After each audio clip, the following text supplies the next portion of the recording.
السلام علیکم میرے پیارے عزیز دوستوں، امید کرتے ہیں آپ سبھی لوگ خیریت سے ہوں گے۔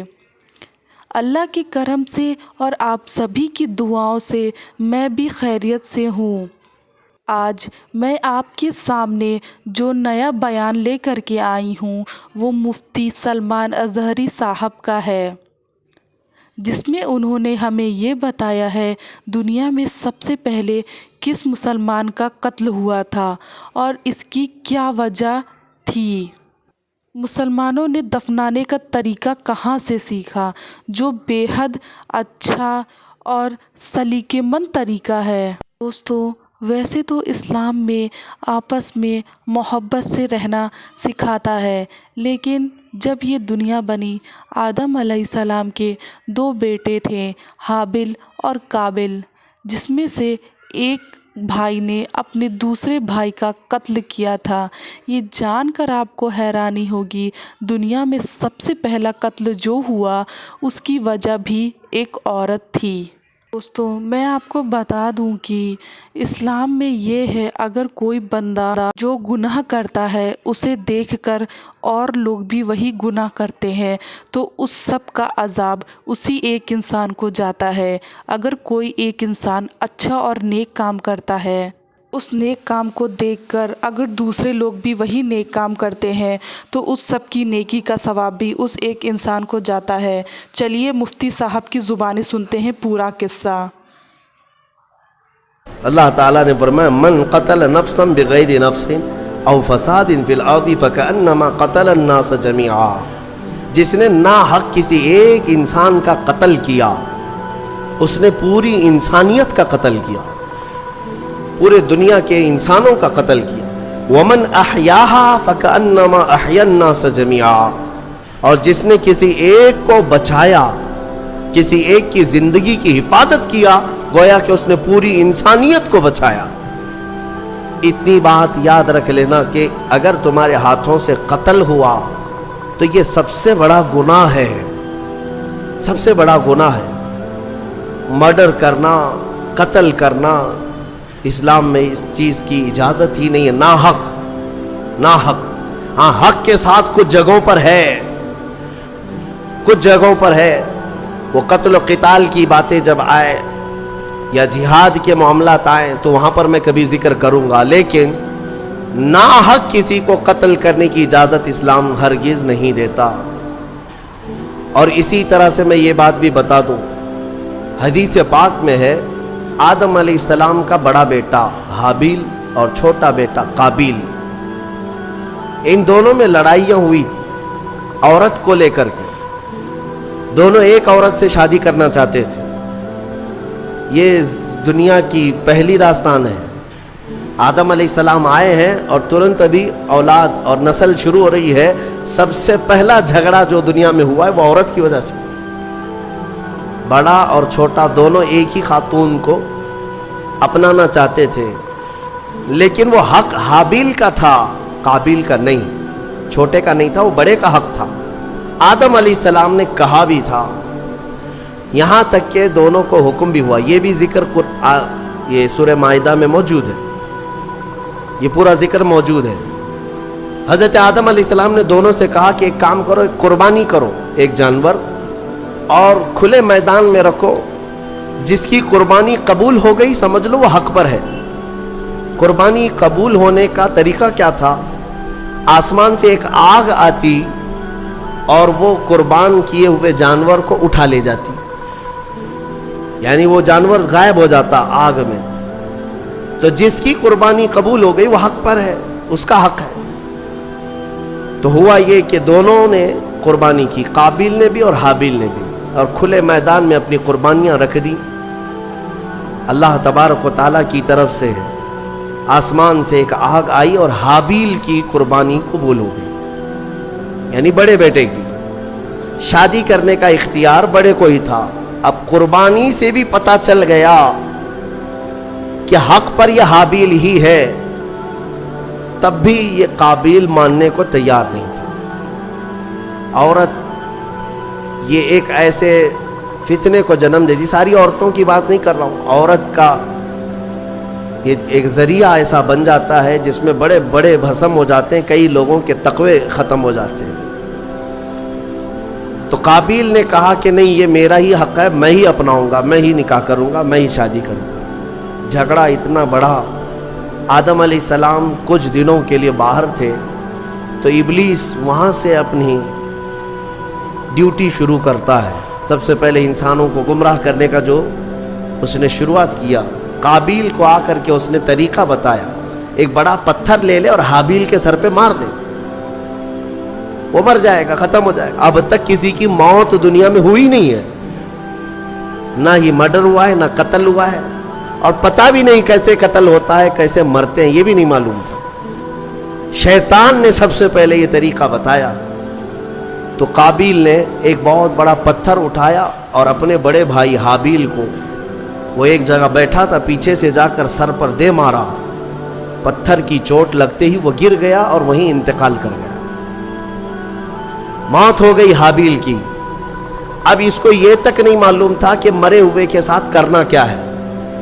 قرآن کہتا ہے فَبَعَثَ اللَّهُ غُرَابًا يَبْحَثُ فِي الْأَرْضِ لِيُرِيَهُ كَيْفَ يُوَارِي سَوْءَةَ أَخِيهِ، اللہ نے کوے کو بھیجا، دو کوے لڑتے لڑتے آئے اور ایک دوسرے کو ٹھونگ مار رہا تھا، مارتے مارتے ایک کوے نے دوسرے کو گرا دیا، دوسرا مر گیا۔ یہ قابیل بیٹھا دیکھ رہا تھا کووں کے جھگڑے کو، اور اپنے بھائی کو بھی دیکھ رہا تھا کہ وہ مری ہوئی ایک لاش ہے، کیا کیا جائے۔ تو کووں کو سامنے اس نے دیکھا، لڑتے لڑتے ایک کوا مر گیا، دوسرے نے کیا کیا، کوے نے جلدی سے اپنے پیروں سے تھوڑی سی مٹی ہٹائی زمین کی، اور دوسرے کوے کو گڑھے میں داخل کر دیا اور پھر اس پر مٹی پھیر دیا۔ یہ طریقہ دیکھ کر کے قابیل نے پھر اپنے بھائی کو دفن کرنے کا طریقہ سیکھا۔ قرآن کہتا ہے پھر اس نے اپنے بھائی کو دفن کیا۔ یہ سب سے پہلا قتل دنیا میں ہوا ہے، سب سے پہلا مرڈر ہوا ہے، اور سب سے پہلی موت۔ اب حدیث رسول میں تمہیں سنانا چاہتا ہوں۔ میرے آقا صلی اللہ تعالیٰ علیہ وسلم ارشاد فرماتے ہیں قیامت تک جتنے بھی قتل ہوں گے، قتل کرنے والے کو تو گناہ ہے ہی، لیکن ہر قتل کا گناہ قابیل کو دیا جائے گا، ہر قتل کا گناہ قابیل کو ہوگا، کیونکہ دنیا میں سب سے پہلا گناہ قتل والا اس نے شروع کیا۔ اسی لیے اس سے ریلیٹڈ ایک حدیث پاک بھی میں آپ کے سامنے نظر کر دوں۔ رسول مختار صلی اللہ تعالیٰ علیہ وسلم ارشاد فرماتے من سن سنتا حسنتا فلہ اجرہا واجر من عمل بہا، جس نے کوئی نیا طریقہ ایجاد کیا، اللہ تعالیٰ اس ایجاد کرنے کا ثواب بھی اسے دے گا، اور جتنے عمل کرتے رہیں گے ان سب کا بھی ثواب اسے دیا جائے گا، اور عمل کرنے والوں کے ثواب میں کوئی کمی نہیں ہوگی، ان کو سب کو ملتا رہے گا، لیکن جس نے شروع کیا اس کو بھی ملے گا، اس کو سب کے برابر ملے گا۔ وَمَن سَنَّ سُنَّةً سَيِّئَةً فَلَهُ وِزْرُهَا وَوِزْرُ مَنْ عَمِلَ بِهَا، اور میرے آقا صلی اللہ علیہ وسلم فرماتے ہیں جس نے کوئی برا طریقہ اختیار کیا، ایجاد کیا، تو اس برا کرنے کا گناہ تو ہے ہی، لیکن اس کا دیکھا دیکھی جتنے لوگ گناہ کرتے جائیں گے ان سب کا گناہ بھی اس ایجاد کرنے والے کو دیا جائے گا۔ سوچو اے نوجوانوں، کئی لوگ ایسے ہیں جو نت نئے کام شروع کرتے ہیں اور اس کے بعد پورے نوجوان اس کی پیروی میں لگ جاتے ہیں۔ تم کیا سمجھتے ہو کہ آج تم بے ستر ہو کر کے گھومنے لگے، کپڑے پھاڑ کر کے سطر دکھا کر کے گھومنے لگے، تو تم تو یہ سوچتے ہو یہ فیشن ہے، لیکن تمہیں اندازہ نہیں کتنے بچے اس کی نقل کرتے ہیں۔ تمہیں دیکھ دیکھ کر کے جتنے بچے نقل کریں گے، جتنے حرام کرتے رہیں گے، ان سب کے حرام کا گناہ تمہارے سر پر آئے گا۔ شروعات تم نے کی ہے، شروعات جس گناہ کی بھی تم کرو گے اس کا گناہ بہت طویل ہے۔ اسی طرح سے کچھ لوگ ہنسی مذاق میں کچھ ایسے کاموں کی ابتدا کر جاتے ہیں جو ہمیشہ کے لیے لوگ اس کی تقلید کرتے رہتے ہیں اور اس کے پیچھے چلتے رہتے ہیں۔ یہ گناہ ہے، اور اس گناہ کا وبال اور اس کا پورا بوجھ شروع کرنے والے پر ہوتا رہے گا۔ اس لیے میرے عزیزوں، خدا را کبھی اپنی طرف سے کوئی ایسا برا کام مت ایجاد کرنا کہ جو کنٹینیو ہو جائے اور پھر تمہاری نقل کرتے کرتے ہزاروں نہیں لاکھوں لوگ اس گناہ میں مبتلا ہو جائیں. ہو سکے تو کوئی ایسا نیک کام شروع کر کے جاؤ, کوئی ایک نیک کام شروع کر کے جاؤ کہ جتنے وہ کام کرتے جائیں گے وہ سب کا ثواب تمہیں ملتا رہے گا. ہم نے دیکھا ہے بزرگوں نے جو بھی کرنا شروع کیا تو کوئی نہ کوئی نیکی ہی ہمارے معاشرے میں ڈالی ہے, کوئی نہ کوئی نیکی ہی شروع کی ہے. آج پوری دنیا میں جہاں جہاں بھی جاتا ہوں دیکھتا ہوں, ہندوستان بھر کے ہر خطے میں ہر علاقے میں چھوٹی چھوٹی گلیوں سے بھی بچے نکلتے ہیں, ہمیں دیکھتے ہیں تو لبیک یا رسول اللہ, لبیک یا رسول اللہ, لبیک یا رسول اللہ یہ نعرہ لگاتے ہیں. اس نعرے کو دینے والا ایک مرد قلندر خادم حسین رضوی, سب کو پتا ہے, دنیا جانتی ہے, ایک نئے کام کی ابتدا کیا تھا اور وہ تو قبر میں سو رہا ہے. لاکھوں جو نعرہ لگاتے ہیں سب کا ثواب اس کی قبر میں پہنچتا رہے گا. ہو سکے تو کچھ ایسا کرو کہ جس سے تمہاری قبر میں اجر کا سلسلہ کنٹینیو ہو جائے. ایسا نہیں کہ گناہوں کی شروعات کر دیا. نعوذ باللہ من ذالک. کئی نوجوانوں کو ہم نے دیکھا کہ ان کو جو کچھ بھی ملا ہے, ارے بڑے پڑھے لکھے نوجوان, ان کی پوری راتیں, ان کا پورا دن ٹک ٹاک پہ گزرتا رہا ہے, مجرے کرنے میں, ننگے ہونے میں, نئے نئے کام شروع کرنے میں. ایسے ایسے نوجوانوں کو دیکھا جو مخنث بننا پسند کرے, ہجڑا بننا پسند کرتے ہیں, صرف لوگوں کو ہنسانے کے لیے, دکھانے کے لیے. مرد عورتوں کا لباس پہن کر کے, عورتیں مردوں کا لباس پہن کر کے ناچ کر کے دکھائے. ہم نے پوچھا یہ کیا ہے, اس سے ہوتا کیا ہے؟ کہا بس منورنجن ہے. کہا پھر تیار رہو قبر میں سارے منورنجن کے لیے. جتنوں کو تم نے تباہ و برباد کیا, جتنوں کے اخلاق کو تم نے ختم کیا, ان سب کا بھی وبال تمہارے اوپر ہوگا. حدیث رسول ہے, برے کام کی ابتدا تم سے نہ ہونے پائے. کوشش یہ کرو کہ تم راستہ چلو تو بچے تمہیں دیکھ رہے ہوتے ہیں اور یہ سب نقل کریں گے, ایڈاپٹ کریں گے, ہر چیز کو کیپچر کرتے ہیں. تو کوشش یہ کرو کہ ہماری اچھی چیزیں ان بچوں میں منتقل ہو جائیں, برائیاں نہیں.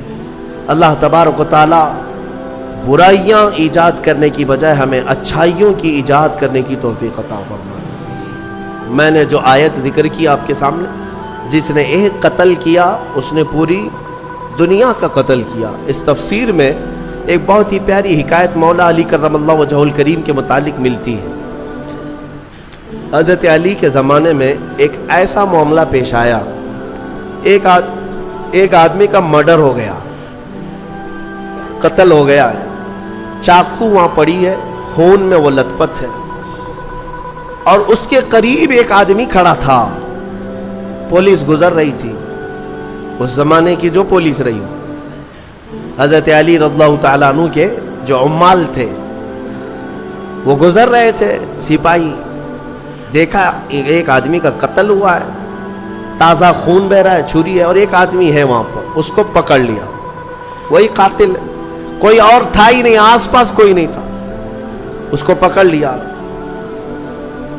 وہ اس وقت اس لیے پکڑا کہ ظاہری حالات تو یہی بتا رہے تھے کہ وہ قاتل ہے. یہ اس زمانے کی بات ہے. یہاں تو ایسا ہے کہ دلی میں ہو جائے تو یہاں کرناٹک میں آ کے اٹھا لے جائیں گے. یہاں تو کوئی مسئلہ نہیں ہے کہ کہیں سے بھی کوئی بھی چاہے نشان نہ ملے اٹھایا جا سکتا ہے. لیکن اس وقت حالات ایسے تھے کہ قاتل جو ہے کوئی نظر نہیں آیا سوائے اس ایک آدمی کے, اس کو پکڑ کر لایا گیا حضرت علی کرم اللہ وجہہ الکریم کی بارگاہ میں. تو پھر وہاں پر فیصلے میں ثابت ہو گیا کہ اسی نے قتل کیا, کیونکہ سپاہی جو تھے وہ گواہی دے رہے تھے کہ ہم نے اس کو دیکھا ہے, رنگے ہاتھوں پکڑا ہے, اس کے جسم پر خون کے دھبے بھی تھے, اور کون ہوگا. تو بہرحال حضرت علی نے فیصلہ سنایا کہ قاتل ہے, اس کی سزا قتل ہے, قصاص میں قتل ہوگا. اب اس کو پھانسی پر چڑھایا جا رہا تھا. تھوڑی دیر گزری تھی کہ عدالت میں ایک شخص دوڑتا دوڑتا آیا, اور آیا, اس نے کہا کہ امیر المومنین وہ شخص ناحق مارا جا رہا ہے, وہ پھانسی پر چڑھ رہا ہے ناحق, وہ قاتل نہیں ہے, آپ اسے چھوڑ دیں, آزاد کر دیں. حضرت علی نے پوچھا پھر قاتل کون ہے؟ اس نے کہا میں ہوں، میں نے قتل کیا، لیکن میں وہاں سے ایسے غائب ہو گیا تھا کہ یہ شخص موجود تھا، اس نے چھری بھی اٹھائی اور اس کے ہاتھ پیر خون سے لال بھی تھے، لیکن اصل میں مجرم ہوں، اسے چھوڑ دیں، مجھے اس پر ترس آ گیا کہ ناحق وہ مارا جا رہا ہے، اس لیے میں حاضر ہو گیا، اسے چھوڑ دیں۔ حضرت علی نے اسے چھوڑ دیا۔ اب جو اصلی قاتل تھا اسے پکڑا گیا، اس کو لایا گیا۔ اب ظاہر سی بات ہے، اب یہ اقبالی مجرم ہے، اقراری مجرم ہے، تو اس کو جب سزا سنائی جا رہی تھی تو حضرت امام حسن رضی اللہ تعالیٰ عنہ، حضرت علی کے صاحبزادے، عمر اس وقت جو بھی رہی وہ جوان تھے، آئے دربار میں، کہا کہ امیر المومنین اس شخص کو بھی آزاد کر دیجیے، اس شخص کو بھی آزاد کر دیجیے، آپ معاف کر دیجیے۔ کہا کیسے؟ ایک قاتل کو کیسے آزاد کیا جا سکتا ہے؟ تب حضرت امام حسن نے اسی آیت سے استدلال کیا، دلیل میں یہ آیت پیش کیا، ابا جان کیا ہم نے قرآن میں یہ نہیں پڑھا؟ اللہ تعالیٰ فرماتا ہے جس نے کسی ایک کا قتل کیا گویا کہ اس نے پوری انسانیت کا قتل کیا، تو قاتل کو سزا تو ہونی ہے، لیکن آگے رب نے یہ بھی فرمایا جس نے کسی ایک کو بچایا اس نے پوری انسانیت کو بچایا۔ اس ایک بندے نے ناحق مرنے والے کو بچا لیا، آپ کے ہاتھوں وہ پھانسی پر چڑھ جاتا، ناحق مرتا، اس کو اس نے بچایا، اس بچانے کی وجہ سے اس کو آپ آزاد کر دیں۔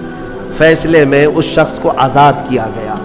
میرے عزیزو، یہ آیت کریمہ سے میں یہ بتانا چاہوں گا کہ الحمدللہ اسلام نہ کبھی آتنک، نہ دہشت، نہ ٹیرر جیسے الفاظ کا اپیوگ کرتا ہے، استعمال کرتا ہے، اور نہ ہی ہم نے کبھی اپنی ڈکشنریوں میں اس کو دیکھا ہے۔ قتل اور ڈرانا، دھمکانا یہ دنیا کے حصے میں ہے، اسلام کے دامن میں نہیں ہے۔ الحمدللہ یہ ہو کیا رہا ہے، ہمارے لوگ پڑھے لکھے کم ہیں، اور جو میڈیا بتا دے اس کو آمنا صدقنا کر جاتے ہیں۔ ہاں صبح سے شام تک یہ بھونک رہے ہیں صحیح ہوگا، دیکھ کر کے کچھ لوگوں کو ایسا لگنے لگا ہے کہ ہاں یہ صحیح ہوگا۔ ان کا کام یہ ہے کہ ایک جھوٹ کو 100 بار بولتے جائیں۔ میاں یہ میڈیا کب بکرے کو کتا بنائے اور کب کتے کو بلی بنائے تمہیں کچھ نہیں پتا چلے گا، تم تو مانتے رہ جاؤ گے۔ آپ نے سنا ہوگا نا، ایک شخص بازار سے بکرا خریدا، 3 لوگوں نے طے کر لیا تھا کہ اس کو ہڑپنا ہے، لیکن پلاننگ کیسے کی تھی؟ 4 لوگ تھے، یہ چاروں ٹھگیوں نے برابر فاصلے پہ راستے میں کھڑے ہو گئے۔ بکرا خریدا ہے بیچارہ بھولا آدمی، لے جا رہا ہے گھر پہ، پہلا والا اس سے کہتا میاں کتا کتنے کا خریدے؟ جھگڑنے لگ گیا کہ بیوقوف ہے، کتا لگ رہا ہے تجھ کو، یہ بکرا ہے، مارکیٹ سے ابھی خرید لایا ہوں، آنکھیں ہیں یہ کیا ہے تیری؟ بہت جھگڑا کیا۔ بہرحال پہلا والا تو چلا گیا، آگے وہ چلا، تھوڑی دیر کے بعد راستے میں دوسرا والا تھا، وہ بھی انجان بن کے کھڑا تھا۔ گزرتے اس نے کہا میاں کتا تو بڑا اچھا ہے تمہارا، سیم ورڈ، سیم وہی بات کہا۔ تو پھر اس کو غصہ آیا کہ بھائی یہ کتا کیوں کہہ رہے ہو، بکرا ہے، لیکن دل میں تھوڑا سا ہونے لگا، پہلا والا بھی بولا اب یہ دوسرا والا بھی بولا۔